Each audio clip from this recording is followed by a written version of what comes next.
Bukod sa mga tradisyonal na parol at Christmas tree, paborito na ring dekorasyon ngayon sa mga bahay ang mga Christmas village. At silipin natin yan sa report na ito.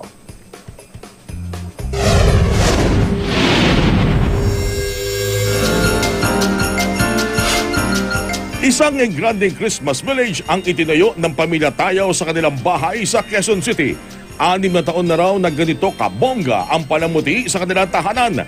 Nakahiligan raw ng buong pamilya na magdisenyo ng mga ganitong dekorasyon.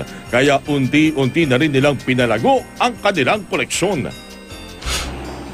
Agaw pansin naman sa mga turista ang mga nakabanderang Christmas decor malapit sa highway ng bayan ng Sogod sa Cebu.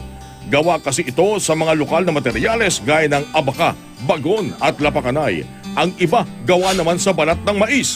May iba't ibang disenyo ito at mabibili sa murang halaga.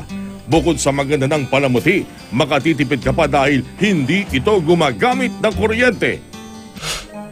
Pinailawan na ang isang bahay sa Makilala, North Cotabato. Talaga namang masisilaw ka sa sobrang liwanag ng buong bahay.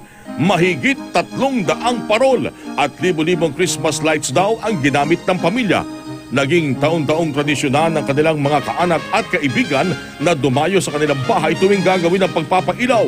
Hindi na raw iniisip ng pamilya ang mas mataas na bill ng kuryente. Ang mahalagay, napasaya nila ang mga taong makasasaksi sa liwanag ng kanilang tahanan.